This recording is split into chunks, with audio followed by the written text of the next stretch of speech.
The clink of crystal glasses at St. Catherine's annual charity gala sounded like 1,000 tiny bells ringing inside a cathedral of money, vanity, and polished manners.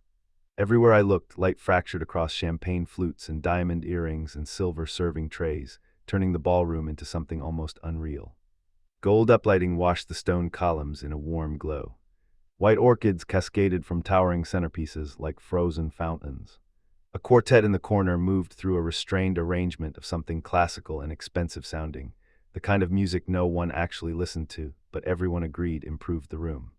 I stood near the rear of the ballroom with one hand around a glass of sparkling water I had no intention of drinking, and I watched my wife command the room as if she had built it from air.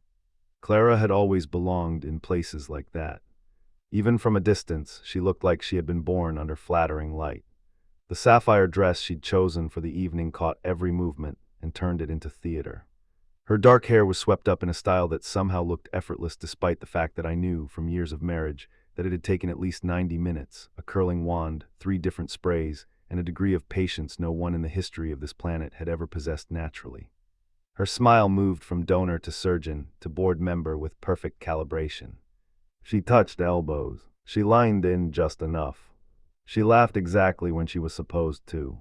She could make a retired hedge fund manager feel charming and a hospital trustee feel visionary in under 30 seconds. That had always been her gift. People like me admire systems because systems, if you build them properly, are honest. Inputs produce outputs.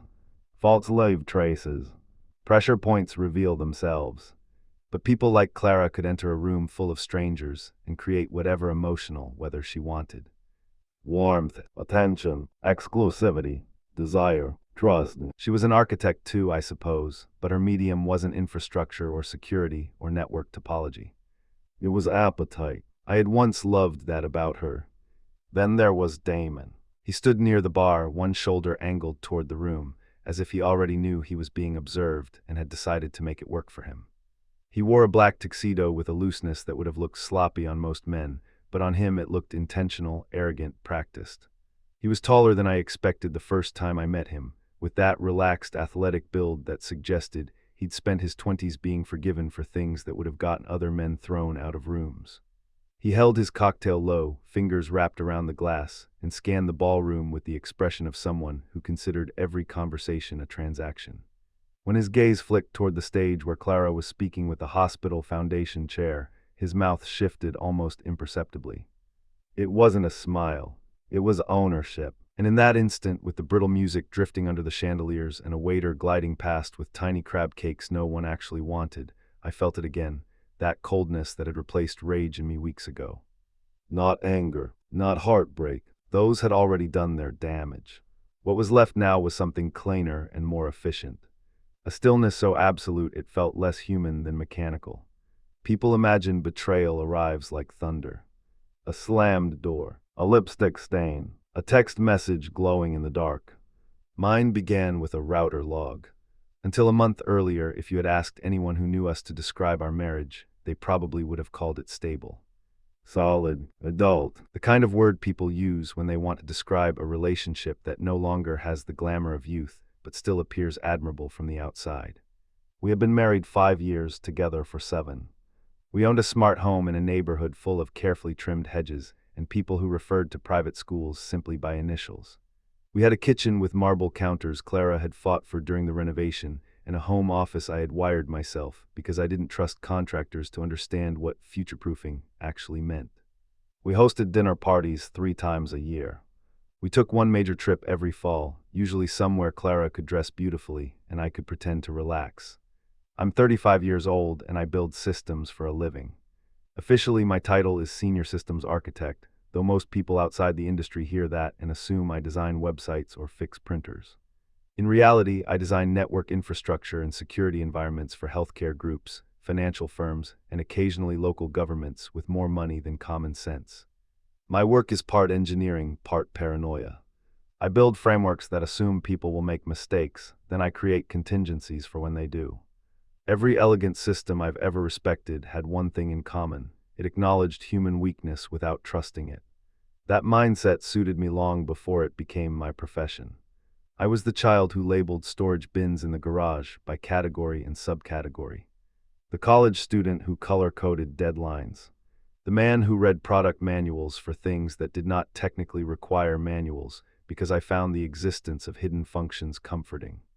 Predictability calmed me. Structure felt like oxygen. I never mistook chaos for passion. I never saw instability as romance. Clara used to tease me for that in a way that sounded affectionate.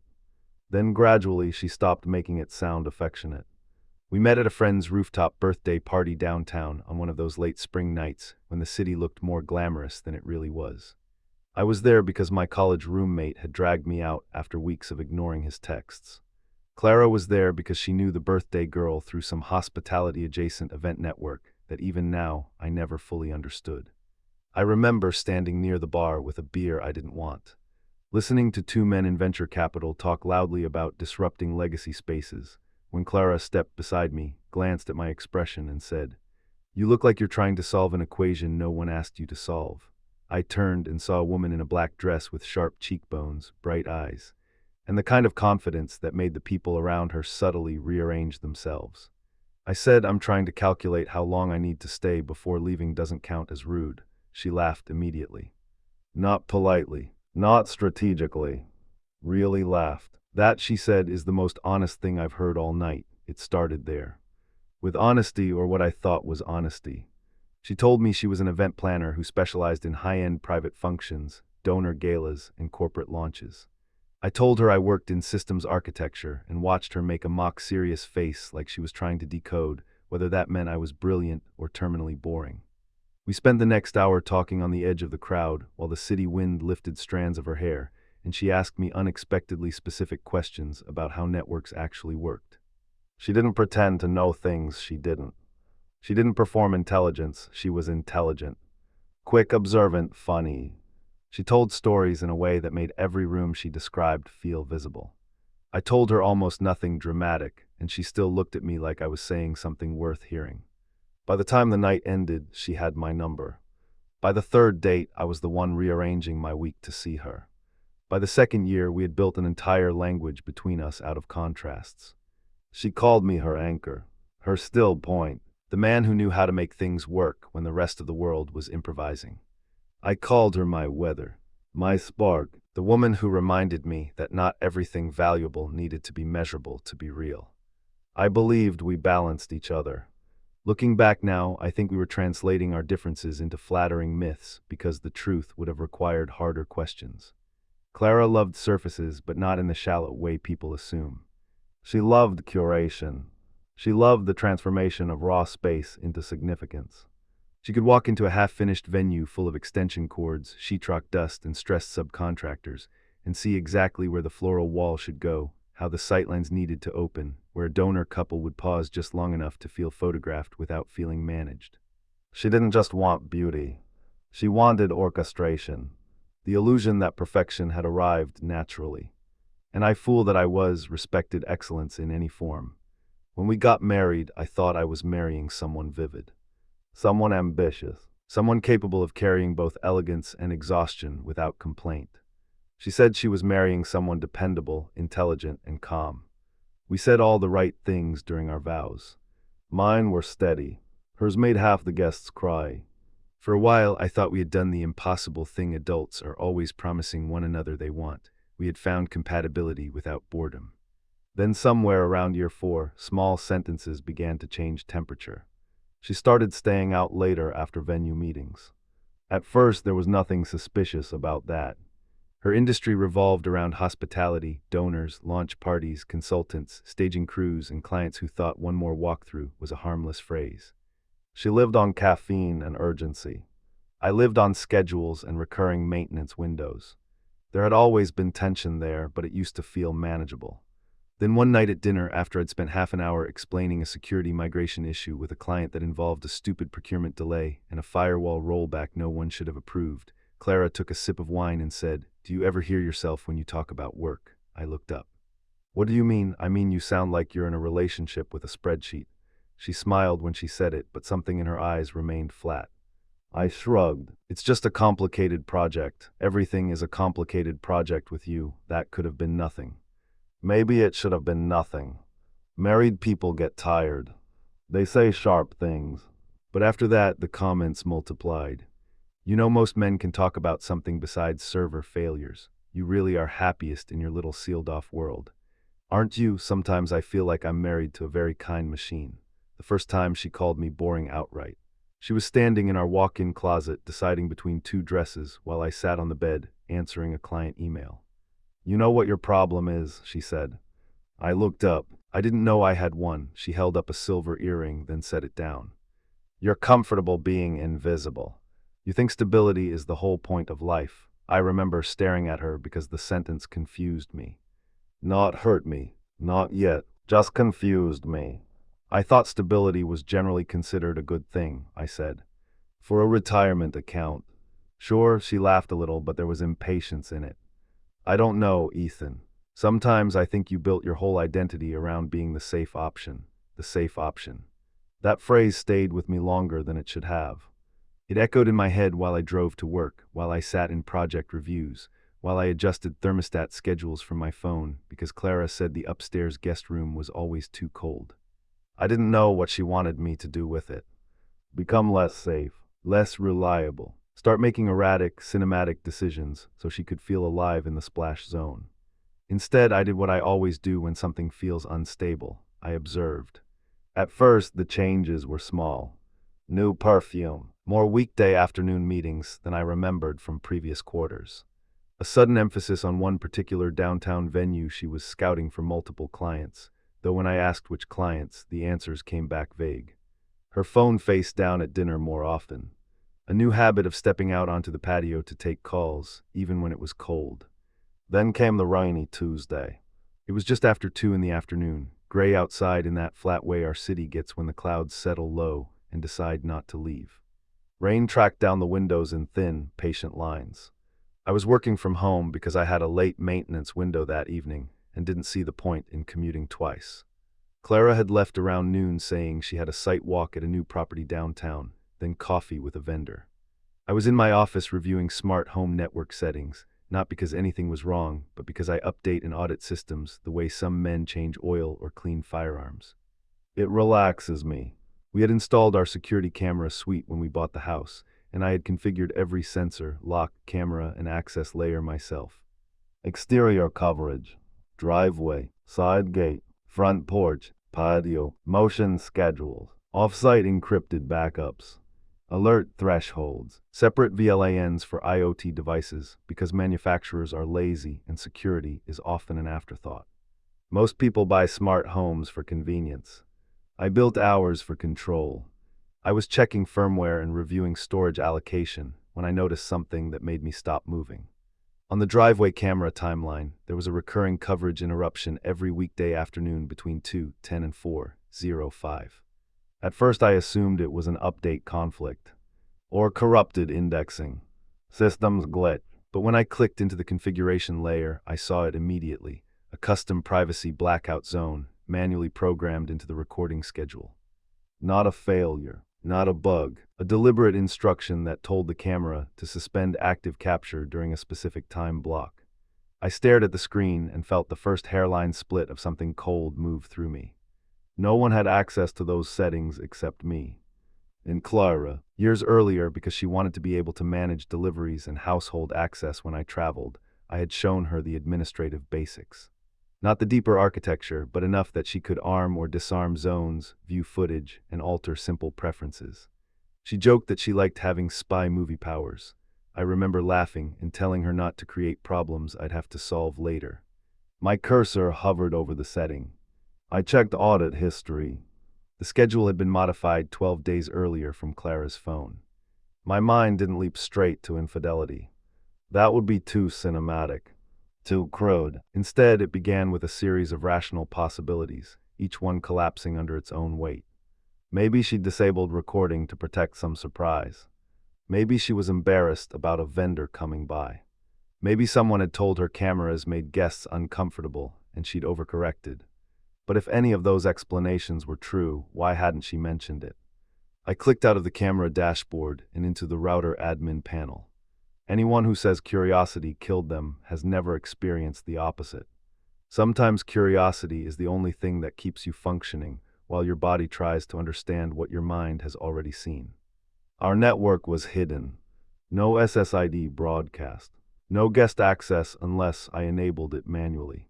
The password was 16 characters, upper and lowercase, numbers, symbols, meaningless to anyone without it. There was no plausible way for a casual visitor to connect unless Clara gave them the credentials. I opened the DHCP client list and looked at recent leases. The usual devices were there. My laptop, Clara's phone, the smart TV, the thermostat hub, her tablet, my office workstation. Then, nested among them in a series of repeated weekday afternoon appearances, was a device name I had never seen before. Damon iPhone. My mouth went dry. Not because I knew a Damon. I didn't. Not really. I had heard the name once or twice in passing over the previous month, attached to some new venue manager downtown Clara seemed to be working with. Damon says the loading access is a nightmare. Damon thinks the acoustics can be fixed with drape treatment. Damon is impossible, but the property has potential, the kind of mention that dissolves into background noise when you trust the person speaking. Now his name was in my house. I clicked on historical logs. His phone had connected 14 times. Every weekday afternoon, between roughly 2:15 and 4:00. The same window as the blackout zone. The world didn't explode in that moment. There was no dramatic shattering. No sudden collapse into disbelief. What happened instead was subtler and somehow worse. The arithmetic of betrayal began to assemble itself with horrifying neatness. A recurring gap in surveillance. A hidden network entry. A pattern precise enough to be intentional. I could almost feel my own mind sliding unwillingly into systems mode, correlating data points while the rest of me lagged behind, human and stunned. I pushed back from the desk so hard my chair hit the wall behind me. Then I stood, sat again, opened the logs one more time as if repetition might alter them. My heartbeat was loud in my ears, but not fast. Heavy, controlled, like my body was lowering itself into shock one careful inch at a time. For a long time I didn't move. Rain kept tapping at the office window. Somewhere downstairs the refrigerator compressor cycled on and off. Our house, looked unchanged in every visible way. White oak floors, neutral walls Clara had selected after 3 separate paint tests. The framed black and white photos from our trip to Lisbon. The living room throw blanket she was always leaving draped half off the sofa. Everything still inhabited by us, and yet something fundamental had already vacated the structure. Trust, mining, maybe both. I wish I could tell you I reacted like a husband in a film. Smashed a glass, drove downtown, kicked open a door, demanded answers. I did none of those things. I sat in the dark of my office after the light outside had gone from gray to charcoal, and a depression so sudden and absolute settled over me that it felt physical. Not sadness exactly. Sadness is active. It moves. This was heavier, denser, as if gravity itself had increased only inside my rib cage. 5 years. 5 years of mortgage payments, holiday dinners, whispered plans about children we kept postponing because her schedule was insane and my job was escalating. 5 years of assuming that even when we weren't warm, we were at least real. Shattered by a router log. That is the humiliating precision of it. My marriage did not crack under a lipstick smear or a guilty confession. It dissolved inside a network table. I lowered my face into my hands and stayed there for I don't know how long. At some point I became aware that I was trying not to make noise. That instinct startled me. There was no one upstairs to hear me. Clara wasn't home, but some part of me had already entered the next phase, containment. Because once the first wave passed, something else began to form beneath it. Clarity, cold, hard, and almost inhuman. I knew Clara well enough to understand what would happen if I confronted her with partial evidence. She would widen those eyes and make me feel ashamed for looking. She would say Damon had come by once to review layout plans. She would insist the blackout zone was a mistake, or for a delivery, or because she didn't want our landscaper recorded. She would not answer questions directly. She would dissolve them in emotion and implication until I found myself apologizing for tone while she repositioned herself as misunderstood. Not because she was evil in some cartoonish way, but because she lived by narrative control. She would not surrender the story if she could still edit it. And I am an architect of systems. When a system starts failing, you do not pound on it blindly. You isolate variables. You preserve logs. You confirm scope. You document behavior. You build a chain of evidence so clean the problem cannot hide inside ambiguity. That night I made coffee I didn't want and began. First, I restored the driveway camera to full recording while preserving the audit trail that proved it had been altered. Then I duplicated the relevant router logs and backed them up off-site. I changed nothing else. No alerts, no visible modifications, no interface banners that might tip someone off. If Clara was using what she thought was a blind spot, I wanted her to keep using it. Then I moved to finances. Our accounts were not entirely combined. I'm not reckless. We maintained personal discretionary accounts plus joint operating and savings. The mortgage, utilities, household expenses, travel fund, and tax reserves all fed through the shared structure. Clara handled many event-related reimbursements through one of her business accounts, and because her income fluctuated more than mine, we had agreed years ago that I would maintain the broader oversight on household cash flow. Not in an authoritarian way. In a one of us actually enjoys reconciling statements way. I opened 6 months of records and began cross-checking transfers. At first, nothing stood out. Utility payments, vendor invoices for our anniversary party, her recurring salon charge that could probably finance a small village if redirected. But then I found a sequence of transfers from our joint savings labeled as venue deposits, each in round amounts between $3,000 and $8,000. They weren't impossible. Clara did occasionally front deposits for clients before reimbursement. But when I matched dates and descriptions against known events, the justifications blurred. Some linked to no event I recognized. Others corresponded to clients whose names she had never mentioned to me. A few went to an LLC that, after 20 minutes of database searches, appeared to belong to the downtown venue management company Damon was attached to. I leaned back and let the implications settle.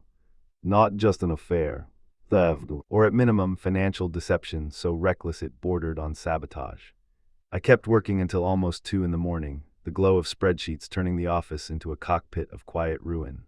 By the time Clara came home, heels in one hand, the faint scent of expensive perfume and rain and bar citrus following her down the hall, I had already shut everything down and moved to bed. She slipped beneath the sheets beside me and said, "You still awake?" "No," I answered. She laughed softly. "Then answer me in the morning." I lay there in darkness, feeling the warmth of her body a foot away, and understood that something in me had already gone below freezing. Over the next 2 weeks, I became the easiest husband in the world to deceive. That is the part people rarely understand when they talk about betrayal. Once you know, performance becomes almost effortless. Not because you're manipulative by nature, but because the person deceiving you has already written the script. All you have to do is stop resisting your assigned role. So I played mine perfectly. I made coffee in the mornings and listened while Clara complained about deadlines, donors, floral shortages, and Damon being impossible, in the exact irritated tone women use when they want a man's name to sound safely inconvenient. I nodded when she described last-minute venue site meetings. I asked practical questions about catering counts and parking flow. I kissed her goodbye at the door. I texted her in the afternoons, "How's your day going? Need me to pick anything up?" And when she sent back vague little replies with heart emojis, I answered as if nothing inside me had calcified. Meanwhile, I watched. The restored driveway camera caught Damon arriving 3 times in the first week. He drove a graphite-colored SUV with a vanity plate that tried too hard. He parked on the street instead of the driveway, which would have been smart if he understood how cameras overlap. He entered through the front door after Clara opened it from inside, each time during the old blackout window. The footage did not show explicit intimacy at first. Just the kind of body language that belongs to people no longer pretending not to want contact. A hand at the lower back. The easy closeness of someone who has been inside before. The way Clara checked the street before letting him in. On the second Friday, the camera captured them in the driveway itself. It had been drizzling, the pavement dark and glossy under the porch light. Damon stepped close, said something I couldn't hear, and Clara laughed with her head tipped back the way she used to laugh with me when we were dating. Then he kissed her, not quickly, not guiltily, with the familiarity of repetition. I paused the frame and stared at it until the image blurred. This, I told myself, is why you waited. The financial audit grew uglier. The venue deposits turned out to be part of a broader pattern. Small siphons from shared funds disguised as temporary business float, reimbursements that never reappeared, charges to boutique suppliers linked to events that didn't exist. In total, the amount was large enough to matter and small enough that someone less obsessive than me might have missed it for months. I exported everything. Transaction histories, source account, recipient accounts, timestamps. I built a timeline matching Damon's visits to the days money moved. I also consulted an attorney.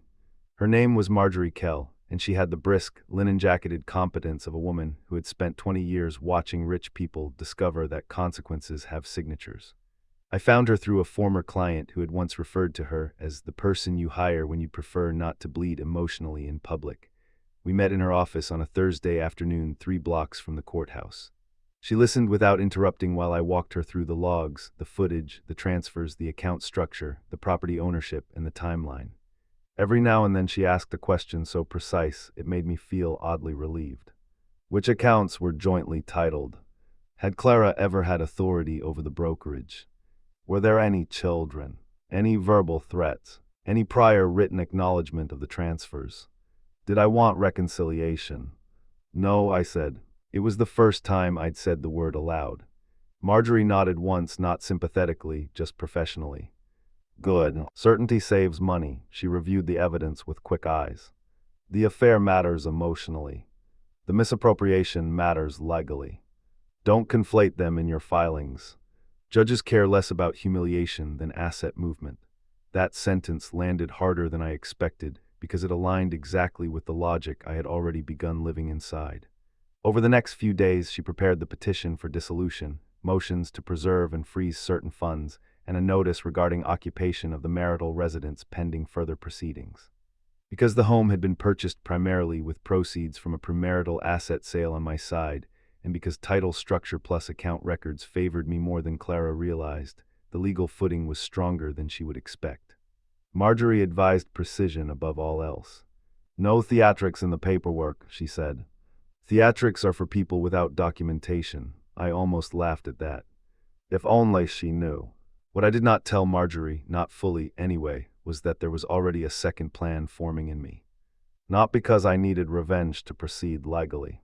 I didn't. The marriage could have ended quietly on paper. Assets could be divided. Statements filed. Locks changed with polite notice. But every time I imagined Clara receiving those documents in private, I saw the inevitable rewrite begin. She would tell friends I had become cold, paranoid, controlling. She would frame the financial issue as a misunderstanding tied to business cash flow. Damon, if exposed privately, would deny everything and vanish into the usual fog that covers men like him. Plausible charm, selective memory, no accountability. The truth deserved a cleaner stage. Maybe that sounds cruel. Maybe it was. But understand this, Clara's entire power rested on social construction. Perception was her native element. She had spent years treating image as substance, and in the end she trusted that image would protect her. I didn't want to scream at her in a kitchen. I wanted the architecture of her lies displayed in the medium she respected most, public optics. The hospital charity gala gave me the opportunity. It was the biggest event on her calendar that season. A fundraiser for pediatric cardiac equipment sponsored by donors wealthy enough to attach naming rights to compassion. Clara had been coordinating it for months. She talked about it constantly: table placement, silent auction pacing, celebrity guest logistics, custom lighting, donor flow, menu revisions, sponsor video packages. It mattered to her more than anything that quarter. She wanted it to be flawless. Not just successful, flawless. Damon's venue group was involved on the facilities side. Of course it was, which meant both of them would be present. Once I understood that, the rest unfolded with the kind of terrible elegance only obsession can provide. I used my technical background and Clara's assumptions about me to gain access where I needed it. Not by hacking anything illegal or cinematic. Real systems rarely require that much drama. The Gala's AV contractor had been struggling with last-minute donor metrics integration for the presentation loop, and Clara, overwhelmed, made the mistake of mentioning it at breakfast one morning with an eye roll. "I swear these AV people are all children with HDMI cables," she said. "They can't get the sponsor deck to sync with the room output timing." I buttered toast and said, "Want me to take a look?" "It's probably a formatting issue." She blinked at me, surprised. "You do that, sure. If it helps," she smiled then, genuinely relieved. "See, this is why I keep you." The sentence should have cut me. Instead, I just nodded. By that evening, I had spoken with the AV light under the harmless pretext of being the helpful tech husband, reviewed the projection pipeline, and learned exactly how presentation inputs would be switched during the gala. I built a clean deck wrapper that could accept last-minute inserts, presented it as a favor, and made sure I understood the signal chain from stage remote to ballroom display. The technicians liked me because I spoke their language without condescension. Clara liked that the problem vanished. Damon never noticed me at all. There's a kind of invisibility available to competent men in social spaces, especially to husbands assumed to be peripheral. You can stand beside power, solve its technical problems, and remain decorative. It's one of the more useful lessons marriage taught me. The week leading up to the gala, Clara became electric with stress. She woke checking her phone. She went to sleep mid-sentence. Garment bags multiplied in the guest room. Printed timelines appeared on the kitchen counter, then disappeared into her tote. She complained about Damon daily now, which I found almost funny. "He's so full of himself," she said one night while removing earrings at the bathroom mirror. "Everything with him is ego. He thinks because he can charm trustees into touring the venue, he understands events." "Sounds exhausting," I said. "It is." She met my eyes in the mirror, studying me for something. "Suspicion, boredom, resentment. I don't know." Then she turned away and said, "At least you're easy. Easy." I brushed my teeth and said nothing. The night before the gala, I packed her expensive dresses and makeup vanity. Not all of them. I'm not an animal. I packed the ones most obviously hers, the items she would immediately register as absence if she had to leave quickly. The designer gowns she treated like military assets, the acrylic cosmetic organizers, the skincare arsenal, the mirrored case she took on overnight jobs, the high-end shoes she kept in dust bags. I placed them in heavy black contractor trash bags and stored them in the garage beside the side door, out of sight but ready. Then I changed the preliminary smart lock configurations and staged the final code set without activating it. Then I printed the legal documents Marjorie had prepared and placed them in a thick manila envelope. Then I slept for almost 7 uninterrupted hours, which may be the strangest detail of all. The day of the gala dawned clear and cool after a week of rain. The city had that freshly washed look it gets only a few times each year, where every reflective surface seems newly minted.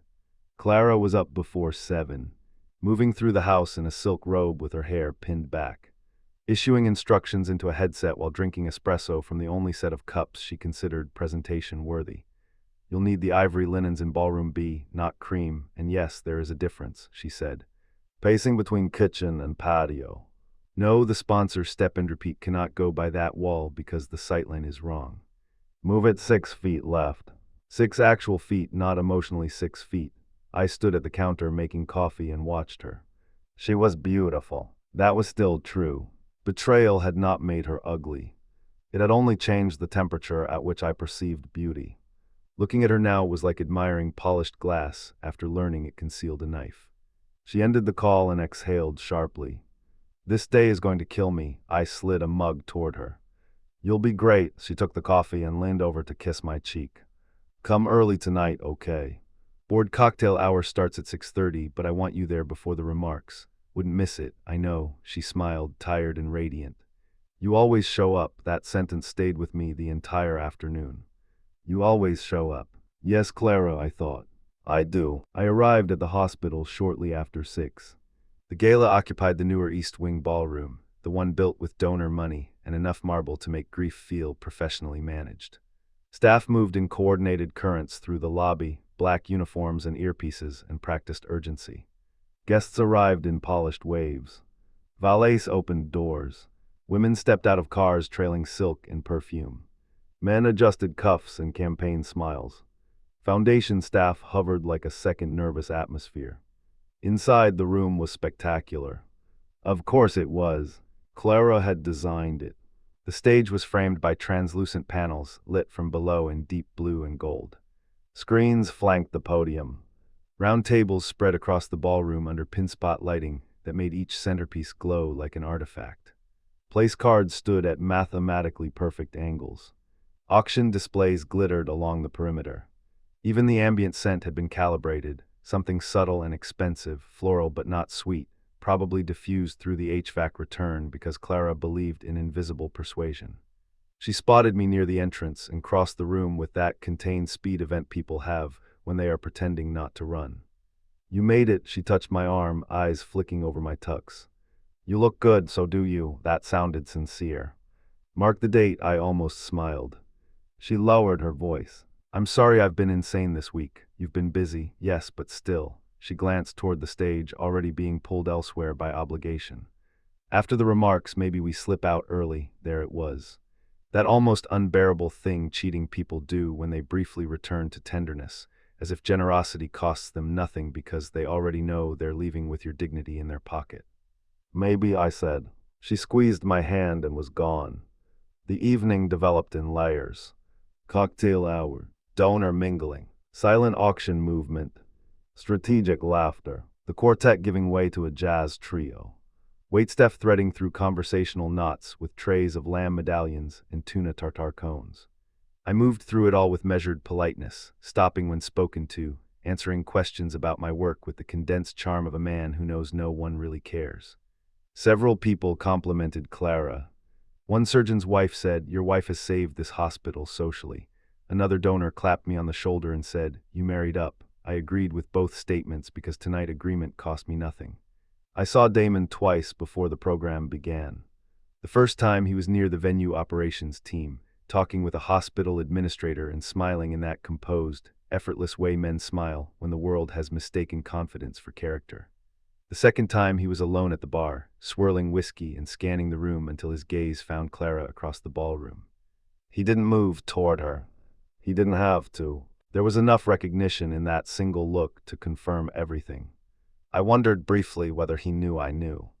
He did not. That was clear from the faint nod he gave me when we crossed paths near the back corridor, the nod of one man acknowledging another as background furniture in a shared social environment.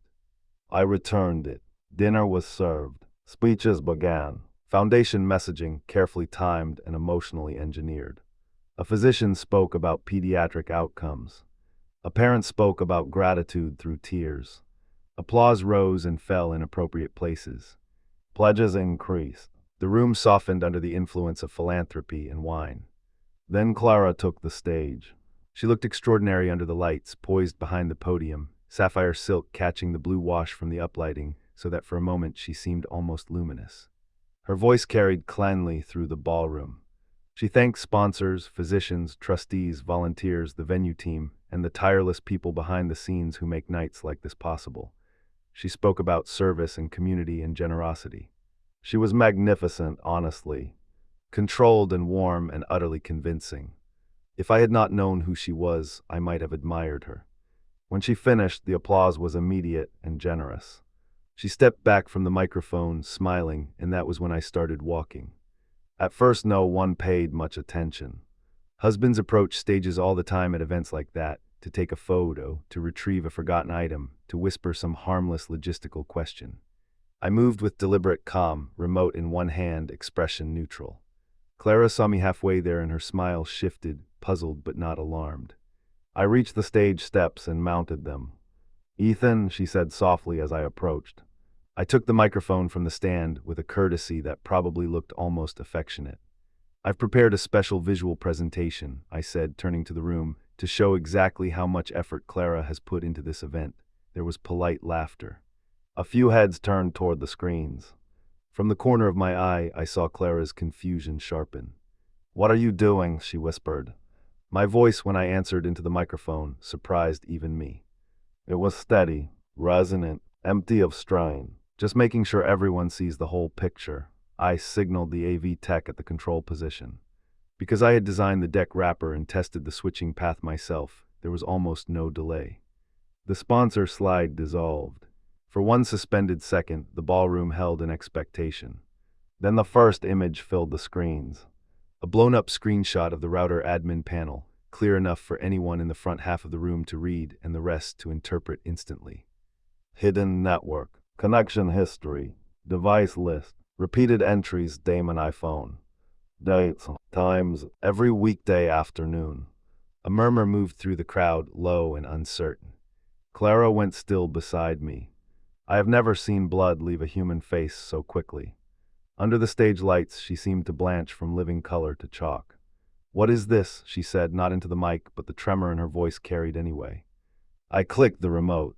The next slide appeared, audit history from the driveway camera settings, showing a manually programmed blackout zone linked to her administrative login. Date stamps, time windows, documentation. No accusation required. Just architecture. The murmur sharpened into silence. Real silence is not the absence of sound. It is the presence of collective shock. A vacuum made of attention. That was what filled the ballroom then.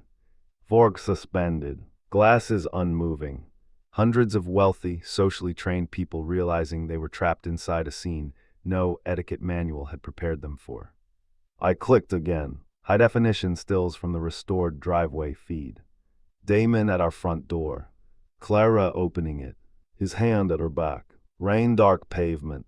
Their bodies close in that unmistakable way. Then the kiss in the driveway, enlarged until denial itself looked ridiculous. Somewhere near the back, a woman gasped. I looked toward the bar. Damon's confidence didn't vanish gradually. It collapsed all at once, like scaffolding losing load integrity. 1 second he stood there frozen, drink in hand, face drained and blank. The next he set the glass down too hard, turned, and moved fast toward the exit. Not a dramatic sprint, exactly. Worse, a panicked, self-preserving retreat by a man who understood instantly that he had no standing in the room and no courage under pressure. He didn't look at Clara. He didn't try to speak. He abandoned her with the instinctive speed of the morally weightless. Even then, some detached part of me noted the precision of it. So this, too, had been true. Under the charisma, under the venue manager polish and curated ease, he was exactly what the evidence suggested. A man whose loyalty extended only to the boundary of his own embarrassment. Clara made a sound I had never heard from her before. Not a word, a broken intake of breath, almost animal. She reached for my arm, fingers cold and shaking. "Ethan, please," I stepped half an inch away. No anger, no dramatic yank, just absent. The room remained transfixed. No one moved to save her. That is another truth people forget about high society morality. It is cowardly, but it is also ruthless. Once a social queen is revealed as compromised in a room full of stakeholders, sympathy becomes expensive. She looked out at the audience then, perhaps searching for someone to anchor her version of reality, but there was no refuge in any of those faces. Only horror, curiosity, calculation. One trustee's wife turned deliberately toward her husband and whispered something I knew would be repeated in 3 neighborhoods before midnight. Clara's knees buckled. She caught herself on the podium first, then slid down, the sapphire dress pooling around her on the stage, as if the room itself had dropped away beneath her. She began to sob, not elegantly, not theatrically, but with the violent, disorganized desperation of a person whose image has ruptured faster than their mind can reorganize. Mascara tracked. Her perfectly arranged hair loosened at the temple. "It was a mistake," she said. "Oh my God, Ethan, please, it was just please, just." There is no more cowardly word in the English language than just when attached to betrayal. I didn't raise my voice. I didn't lecture her. I didn't tell the room what she had cost me, or how many nights I had stared at logs like a forensic pathologist examining the remains of ordinary happiness. That would have made the moment emotional. I wanted it factual. I lowered the microphone and handed it back to the stand. Then I took the manila envelope from inside my jacket and extended it toward her. She looked at it without understanding. "These are the petition for dissolution of marriage," I said, clearly enough for the front tables to hear, "along with the financial freezing orders related to the money you redirected from our joint savings." Her eyes jerked up to mine. For the first time that night, her expression changed from pleading to genuine terror. Not because of Damon. Not because of humiliation. because now she understood this wasn't a wounded husband lashing out. It was a completed structure. Evidence, legal action, sequence, finality. Then she whispered, I've already packed your dresses, shoes, and makeup vanity into black bags and left them on the front porch. A rustle moved through the nearest tables. People heard every word now. The smart lock codes have been changed, I continued. Do not step foot on my property again. Her mouth opened, but nothing came out. I think some part of her had still expected a private aftermath. Begging in the car, bargaining in the kitchen, tears in the bedroom. The old domestic theater where language can still blur facts into feeling. Instead, she had been translated into documentation before an audience she had spent years trying to impress. Was it cruel? Yes. Was it excessive? Maybe. Was it clean? Absolutely. I looked at her one last time. Not at the ruined makeup or the trembling shoulders or the public collapse. I looked at the woman I had married and tried to see whether anything recognizable remained under the wreckage. For one flickering instant I did see it, the old intelligence, the old force, the old unbearable brightness. But now it was fused to panic, and behind the panic was something I could no longer trust even as memory. Then I turned my back on her and walked off the stage. No one stopped me. The ballroom parted the way crowds part around a fire alarm, instinctively, respectfully, afraid of proximity. I crossed the polished floor under hundreds of eyes and did not hurry. My pulse was steady. My hands did not shake. Near the exit, one of the AV technicians looked at me with the stunned admiration men reserve for operations they recognize as technically flawless and morally dangerous. I almost felt sorry for him. He would spend years telling that story. Outside, the night air hit me like another world. Cool, clean, slightly damp from the earlier rain. The hospital facade glowed behind me in white stone and glass, and the city stretched beyond the parking circle in bands of light and traffic and ordinary life. Somewhere inside the ballroom, the aftermath had begun, board members conferring, donors pretending concern, gossip multiplying at cellular speed, Clara on the floor of her own masterpiece, while Damon disappeared into whatever dark pocket men like him retreat to when exposure costs more than pleasure. I stood on the curb and inhaled. For a moment I felt nothing. Not triumph, not grief, not relief, just emptiness vast and echoing, like walking out of a building after the power has failed and discovering the night doesn't care. Then my phone vibrated. A message from Marjorie, document served electronically as discussed. Call me tomorrow. I stared at the screen, then put the phone away. The drive home was almost surreal in its normalcy. Traffic lights, radio off, a couple arguing softly at a crosswalk, a rideshare dropping someone off in front of a steakhouse. The city continuing without even the courtesy of pause. By the time I pulled into our street, a strange fatigue had settled into my bones. Not weakness, more like the body's quiet objection after prolonged precision. The house was dark except for the porch light. I parked in the garage, entered through the mudroom, and stood in the kitchen listening to the silence. No phones ringing. No footsteps above me. No Clara moving through rooms like weather. The refrigerator hummed. The undercabinet lights cast a low amber line across the marble. Everything exactly where it had been that morning, except now the house felt returned to me in a language I didn't yet know how to speak. I walked to the garage side door and looked at the black bags stacked neatly along the wall. I had not been bluffing. Then I activated the new lock codes. One by one, the system accepted the changes with soft electronic chirps. Front door, side door, garage entry, alarm access, guest code deletions. Clara's user profile disabled. Temporary vendor access revoked. The house resecured. Boundaries were drawn at digital speed. Only after that did I go upstairs. Her closet side looked strange even before the empty hangers registered. The bathroom counter held faint outlines where bottles and trays had been. In the bedroom, her favorite throw pillow still lay angled against the headboard, as if she might walk in and reach for it. I sat on the edge of the bed and finally, at last, felt the first clean line of pain that belonged purely to me. Not the strategic coldness. Not the legal calculus. Not the public execution of truth. Pain. It moved through me slowly like thaw. I bent forward, elbows on knees, and let myself grieve not for Clara as she was now, but for the marriage I had believed existed. The ordinary marriage. The one in which her late meetings were actually meetings, and her criticism was frustration rather than contempt, and the life we built had merely become strained, not counterfeit. I grieved the version of myself that had been content to be called an anchor, because he thought anchoring meant devotion, not convenient stability for someone scanning the horizon for better scenery. Sometime after midnight, Clara called. I watched her name flash on the screen until it stopped. Then again. Voicemail notifications followed, then texts in escalating tones. Please let me explain. This is insane. You humiliated me. We need to talk. Please, Ethan. I didn't answer any of them. At 1:17 a.m., another message arrived from an unknown number. You went too far, Damon. I stared at it for several seconds before blocking the number without reply. That more than anything gave me peace. He had finally spoken plainly, not remorse, not apology, not accountability. Just objection to consequence. Over the next few days, the fallout moved with astonishing speed.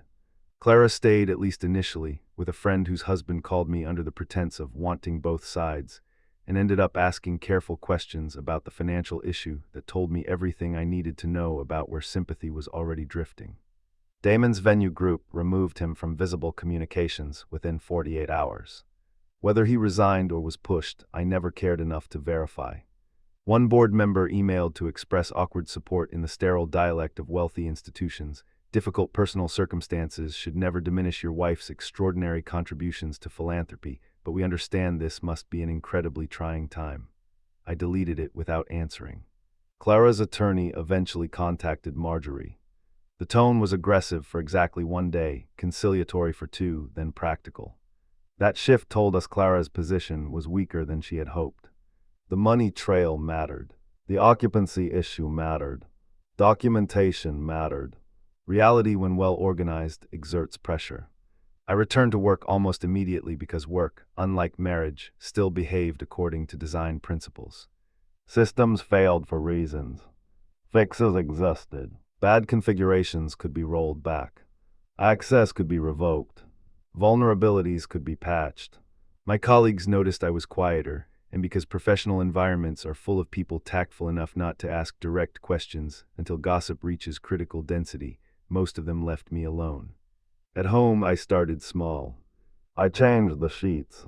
I boxed the decorative objects Clara loved but I had never chosen. Ceramic birds, silver trays, stacks of coffee table books about interiors no one actually reads. I repainted the downstairs powder room because she had insisted on a gray that always made me feel like I was washing my hands in a boutique mausoleum. I canceled vendor subscriptions tied to her event business. I updated beneficiaries. I reviewed insurance. I rebalanced accounts. It sounds sterile written out like that, but rebuilding often does. People romanticize healing as revelation. Sun rises, catharsis, sudden wisdom. In my experience, healing starts as administration. You close loops, remove corrupted dependencies, restore structural integrity. You do boring things faithfully until the space around you stops feeling like a crime scene. There were still bad nights. Nights when I would wake at 3 in the morning and replay tiny moments with devastating new context. The patio phone calls, the dismissive comments. The week she said she needed space to think and spent 3 afternoons in our house with another man while I was at the office solving problems for strangers. There were moments when shame surged unexpectedly, not because I had been betrayed, but because I had been measurable. Auditable, able to trace exactly how long I had been made a fool of. Those were the nights I hated most. But each week the sharpness dulled. The legal process moved forward. Clara stopped trying to reach me directly. Mutual acquaintances sorted themselves into categories: those who vanished, those who fished, those who quietly realigned around facts. Damon became a non-person. The Gala story circulated through the city with the speed and embellishment such stories always attract, but the core remained intact because the evidence had been public and undeniable. That was the advantage of mathematics over rumor. Once people see the structure, they may decorate it, but they cannot unbuild it. 6 months later, the house is quiet. Not lonely, quiet. There is a difference. The mornings belong to me again. The kitchen is brighter without staged clutter. I drink coffee at the counter and watch the neighborhood wake up, delivery vans, joggers, sprinklers ticking on over-clipped lawns. My office is cleaner than it has ever been because no one interrupts me to ask whether routers are basically just spicy modems. The accounts are balanced. The legal process is nearly complete. The brokerage recovered. The rooms no longer feel haunted by interruption. Sometimes on cool evenings, I sit on the back patio with no music and no company and let the silence settle around me like a form of earned wealth. There are still ghosts, of course. Memory doesn't disappear just because the locks change. I still remember the woman on the rooftop who laughed at my honesty. I still remember the early years when she reached for my hand in parking garages and curled against me on Sunday mornings and told me I made the world feel less chaotic. I don't know precisely when that woman became the one who disabled a driveway camera and financed another man's failing ambitions with our savings. Maybe she was always both. Maybe everyone is. Maybe systems architecture has made me too fond of binary distinctions in a species built almost entirely from contradiction. But this much I know: when truth finally arrived, it did not come wrapped in shouting or cinematic fury. It came as logs, timelines, access histories, transactions, the hidden blueprint of what had been done in the dark. And when justice came, it did not need volume to be real. Sometimes justice is not a slammed door. Sometimes it is a sequence executed without error, a presentation loaded correctly, a lock code changed at the right moment, a manila envelope handed over under unforgiving light, a woman left standing in the ruins of a story she thought she controlled. People sometimes hear what happened and ask whether the trap was too calculated, whether public exposure crossed a line, whether I should have handled it privately, more gently, more humanely. Maybe. But then I remember the blackout zone she programmed into our home. I remember Damon's phone nesting in our hidden network like a parasite under the skin. I remember the money moved in neat little increments because she assumed I was too dull, too trusting, too safe to notice. I remember how carefully the deception had been designed around my predictability. And I think, no, she did not get chaos. She got precision. She did not get rage.